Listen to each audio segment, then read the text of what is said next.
Since I've installed the UMI racing and all that, I feel like, I'm not 100% sure, I didn't do the measurements, but I feel like the stem is a little shorter than the factory one. It doesn't sit up as high, so now my bars feel a lot lower. And it could just be a mental thing, you know, just me overthinking it, but I went ahead and went and got some Pro Taper bars. I've kind of done some measurements, and I think this is going to be the right amount. That's obviously the Pro Taper SE Raptor bars. That's the ones I think are going to work perfect. So we're going to get these installed and see how they turn out.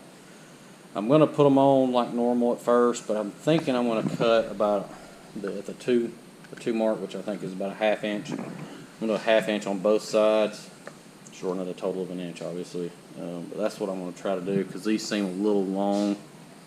I mean, they've kind of been long, obviously. I haven't changed that part, but I'm going to shorten them up a little bit, so when I'm trying to do like a side mount when I'm in the water, I'm not having to reach as far out to grab the handlebar. I mean, every little bit counts, so that's what I'm going to do.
Well, there it is.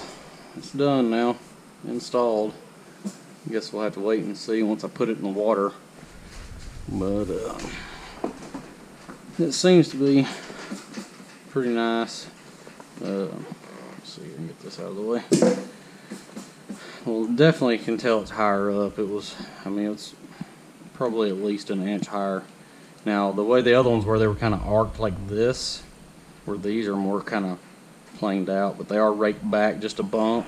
So, but we'll give this a try. I think it's gonna work pretty good. I did end up leaving it the full length because I do let my little kid ride with me a lot, and these 2 spots right here are good for him to grab a hold of, you know. So still gonna leave it long for right now, but I got to get a new cable. This one's cracked in a couple places, so I'm gonna have to get a new throttle cable replaced. But hope that helped y'all out. I'll leave a link in the description as to the bars that I went with, so that if you do want to go with this setup, you can. But it turned out pretty good. Now I got these done, installed and everything, I figured I'd try to give y'all a little update on the Superjet and kind of where I left off with I blew up the engine essentially on the Superjet. So I was going to kind of elaborate on what happened to the engine and kind of what I think caused it and everything. But let's get over here to that. So this is, I'll throw some pictures in here as I'm talking and all that, kind of show y'all everything as I was pulling it apart. But pretty much the bottom end went. It looked like the wrist pin bearing, the like needle bearing, I don't really know which one you want to call it, but on the rod, it went. I mean, it let go, and when it let go, I mean, it sent the piston, crammed it up in there. It ended up breaking the bottom of the jug where the sleeve for the piston. It busted that up pretty good. And then the rod went back as the crank went around. It put the rod back through the bottom end and put a hole in that. So there's metal shavings everywhere. So pretty much the top end and the bottom end are done. And as you can see right here, this piston is the one that took the real big beating and all that. But this engine is completely trashed. I've already got another bottom end and another top end. I've actually got the top end sent off. I'm going to do a get it to a 735, ported and polished and everything. I got to get a new crank. I hadn't done that yet, but I did get a new bottom end. Let me see. Right here is the new bottom end, boxed up and everything. It's in, I mean, it's used, but it's in really good shape, so we're going to use that. But yeah, that's the situation I'm in with the Superjet's engine as of right now. But we'll hopefully get that thing put together sometime this winter. Not in no rush because it's already getting down to the 40s and everything around here. So yeah, that's pretty much what it did. So I had rode the ski, I don't know, about a whole month, like pretty much 4 times a week I had rode the Superjet. So I mean, I had rode it a lot in the month that I had it, you know, running and everything. And I mean, it was ripping. I mean, everything was doing good. Compression was showing good. I mean, the spark plugs, I kept checking those over and over and over. No issues. Everything was looking good on it.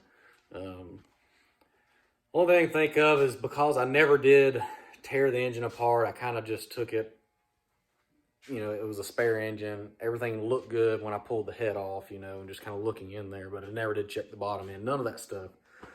So I was just kind of hoping that it was all good, but obviously the bottom end was shot for the bearing to go and cause all that issues. Because I mean, everything else, which I mean, I had put a lot more power on obviously a worn out engine. I mean, I had a Lightning flywheel, I had everything done to it, you know, other than actually having like a top end done, putting more pressure on it. But the new head with 35cc domes, I mean, it was putting a lot more pressure down on the crank and everything. So in my mind, that's what happened. It just put too much on it, and it finally just said, no, I'm done.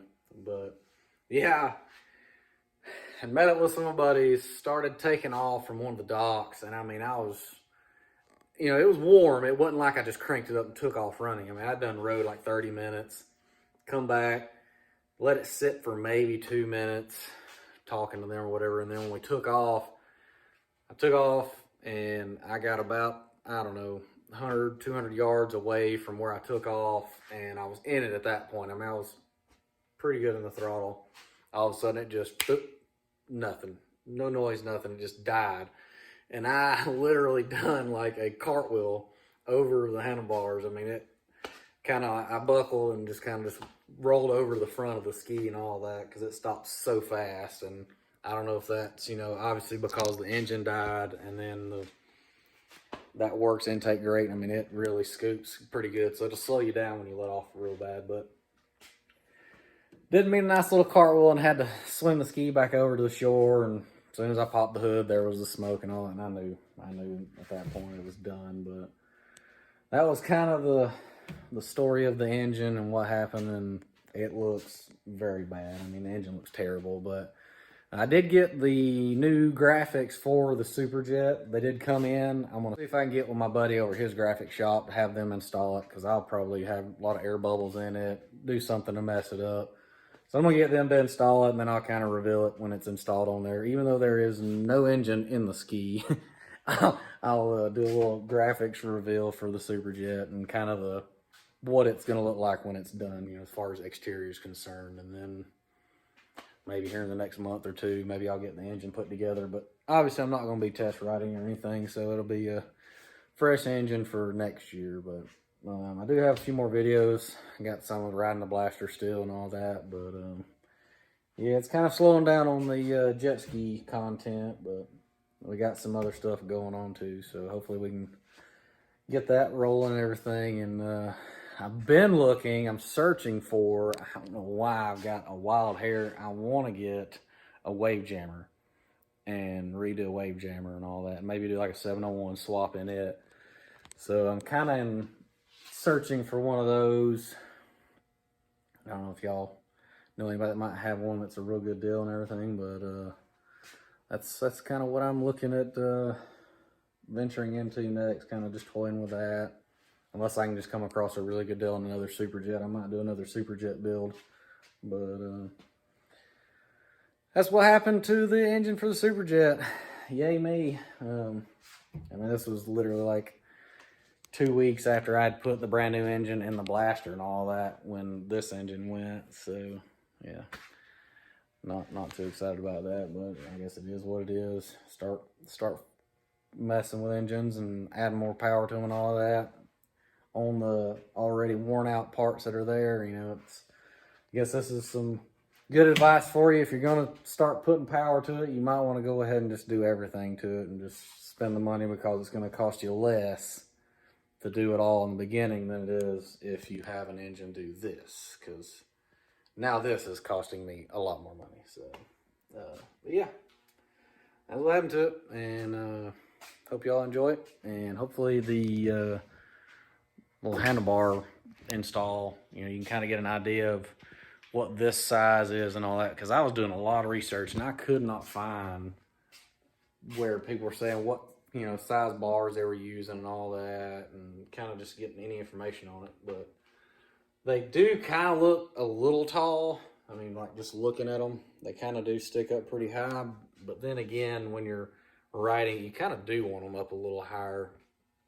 I just felt like they were way too low before, so I went with these. And I rode a couple times since I put them on, and I really do like them. I don't have any complaints about them at all. So, yep, that's it. Appreciate y'all for watching it.